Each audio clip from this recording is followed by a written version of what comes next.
Hai, selamat datang ke channel Makcik Nak Bebel. So, sebab Makcik tengok video Makcik yang dapat banyak view tu adalah video tentang Puteri Sarwah dan Samsul Yusof. So, hari ini Makcik nak bebel pasal isu yang lebih kurang sama, iaitu kisah rumah tangga Hafiz Rusli dan juga isteri Hafiz Rushdi. Susahnya nama korang. Hafiz Rushdi ni adalah seorang pelakon dan model. Tetapi makcik tengok portfolio dia kat sini, makcik tak pernah tengok lah apa-apa cerita yang dia pernah berlakon, kecuali cerita Tanah Kubur je yang makcik pernah tengok. Tapi itu pun dia sebagai cameo je. Hafiz Rushdi dan isterinya telah berkahwin pada 30 April 2016. Pada hujung Januari pada tahun ini adalah blind item, itu ada rumus lah, ada gosip dipost di harian Metro mengenai mesej lucah kekasih kantoi pelakon. So konon-kononnya daripada blind item ni dia cakap seorang pelakon ni bermesej lucah kepada kekasihnya. So ramai orang teka siapa orang daripada blind item tu, dan orang ramai meneka ianya adalah Hafiz Rusdi. Namun begitu, pada melodi pada 5 Februari 2023, Hafiz ni telah menafikan gosip tersebut, dan dia juga tak nak isteri dia post apa-apa kat media sosial ke pasal perkara ini. Namun begitu, pada minggu hadapannya, isteri kepada Hafiz ni sendiri telah post kat media sosial dan beliau mengakui yang dalam rumah tangga mereka ada orang yang ketiga. Tak lama selepas itu, ada seseorang mengaku yang beliau adalah orang ketiga dalam hubungan Hafiz Rusdi ni dan juga isterinya. Dan dia mengaku yang mereka berhubungan telah 9 tahun. Namun orang ketiga ini juga mengatakan dia dah pun tamatkan hubungan dengan Hafiz Rusdi ni melalui media sosial lah. Dan pada tanggal 22 Februari 2023, media melaporkan yang Hafiz Rusdi telah melafazkan talak melalui telefon di hadapan ahli keluarga isterinya. Hafiz dengan isterinya berkongsi sepasang cahaya mata yang berusia 6 dan 3 tahun. Inilah sedikit sebanyak kronologi cerita ini. Okey, sekarang ni turn makcik pula nak bagi makcik punya 20 sen macam biasa. Makcik nak tegur kepada isteri Hafiz Rusdi ni. Again and again, makcik nak cakap artis ke, pasangan ke, ataupun mereka yang bukan artis pun, tak perlulah nak tunjukkan korang punya masalah rumah tangga kat media sosial. To be honest lah, kalau makcik buat challenge lah, setiap kali artis ataupun public figure ataupun dia orang punya pasangan post kisah-kisah kat media sosial, makcik dapat RM1, makcik rasa makcik dah boleh makan makanan sedap-sedap kat restoran Gordon Ramsay tu. Korang kena ingat tau, apa yang korang post dekat internet akan stay dekat internet. Bila kau post sesuatu untuk tontonan public, benda tu akan jadi ingatan public sampai bila-bila. Even benda-benda yang 10 ke 20 tahun lepas pun orang boleh search balik kat TikTok, walaupun 20 tahun lepas tu internet tidaklah semeriah sekarang ni. And even waktu zaman tak ada internet, macam makcik nak story sikit lah, makcik punya story time sikit. Baru-baru ni ada makcik ni tegur mak makcik. Dia tanya, betul ke abang aka ayah makcik ada kahwin lagi satu, sedangkan arwah ayah makcik dah meninggal 5 tahun yang lepas. Dan benda rumours ni, gosip-gosip ni berlaku 20 lebih tahun yang lepas. Waktu tu makcik pun tak tahu apa yang berlaku. Mak makcik kata memang time tu memang sengsara lah hidup dia. Tapi ayah makcik menafikanlah sekeras-kerasnya tentang rumours tu pun. Dan even benda yang 20-30 tahun yang lepas, memang tak ada internet pun orang masih ingat dan orang masih nak bercakap. Walaupun tuan empunya badan pun dah meninggal. Sebab itulah makcik cakap, sesuatu rumours ke, jangan sesekali post kat internet untuk orang asing ataupun orang yang bukan asing tahu tentang kehidupan ini. Jangan sampai orang yang bukan kita suami isteri tahu tentang apa yang berlaku dalam rumah tangga kita.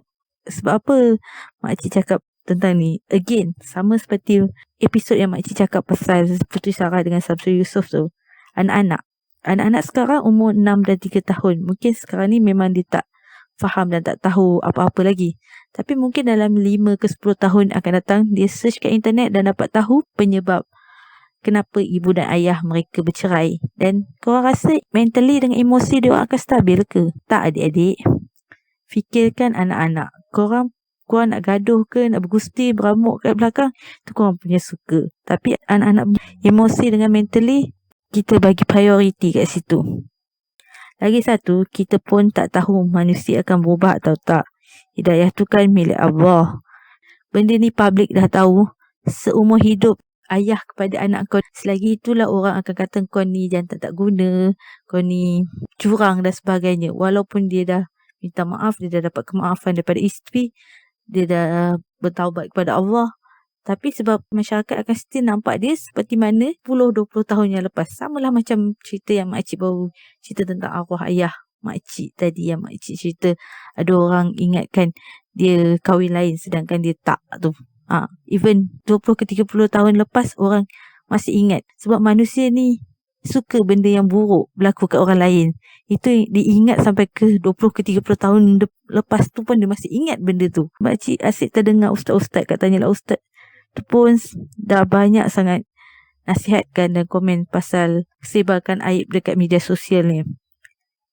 Makcik punya nasihat ialah selagi kita boleh tutup aib kita, kita tutup lah. Melainkan Allah yang buka aib kita. Lagi satu benda yang buat makcik tergelak adalah isteri Hafiz ni jumpa Puteri Sarah untuk dapatkan nasihat. Adik, tak perlu jumpa dia. Sebaliknya jumpalah pegawai agama ataupun kaunselor perkahwinan dekat pejabat agama tu. Kenapa nak jumpa Puteri Sarah? Sebab apa kontroversi perkahwinan dia sangat-sangat famous ke? Sebab itu kau nak cari dia.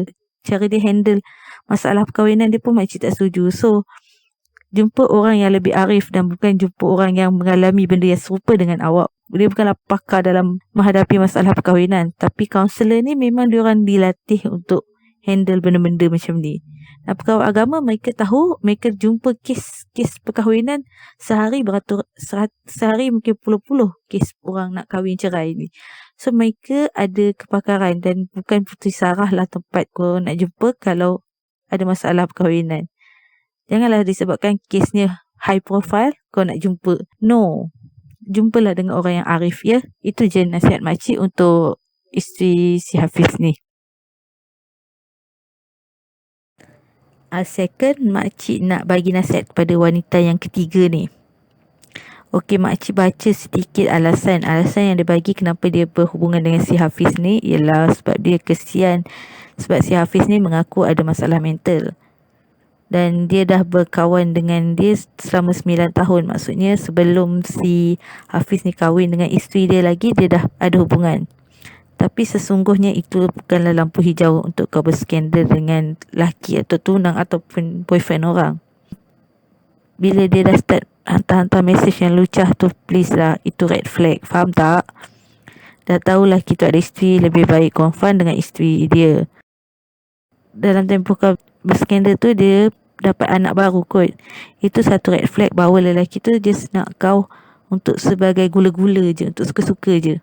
Then lagi satu, kalau kau 9 tahun berskandal je dan tak ada pula niat si Hafiz ni nak halalkan kau, at least si Samsul Yusof tu adalah juga niat dia nak halalkan si Ira tu.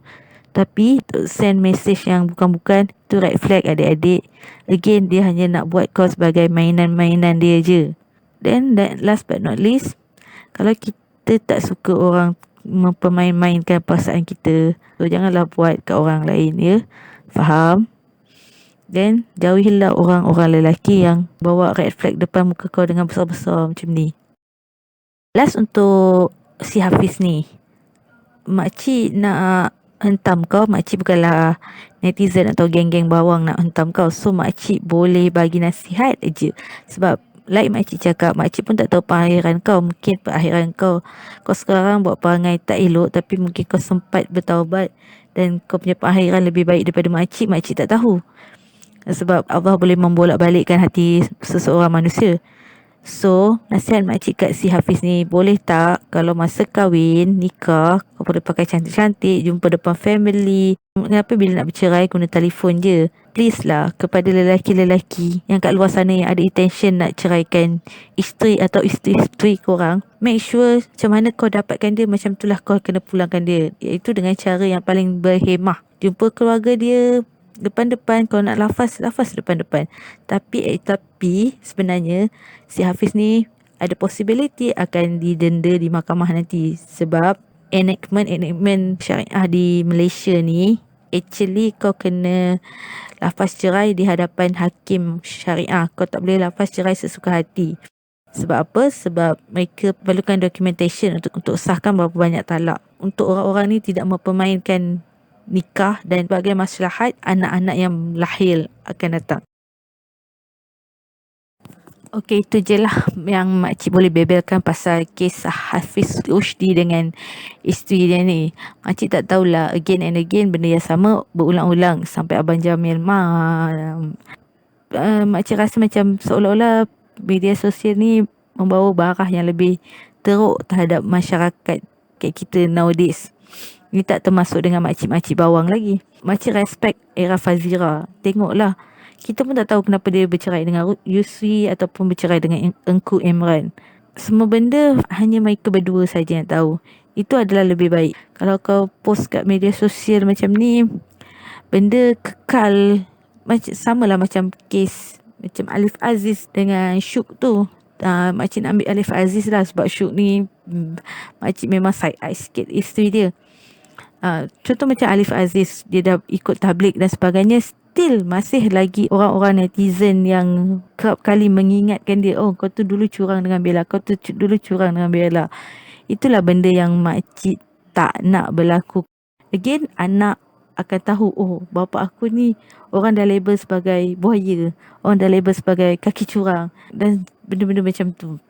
Walaupun bapa aku dah berubah jadi orang baik, bapa aku memang berubah totally 180 degree, pun orang still akan nampak kau sebagai orang yang jahat. Sebab itulah apa yang manusia suka, labelkan orang. Okay, itu je lah makcik punya bebel, dah haus penat.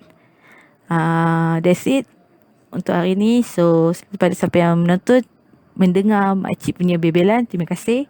Dan kalau suka, like, komen dan subscribe macam biasa. Okay, bye.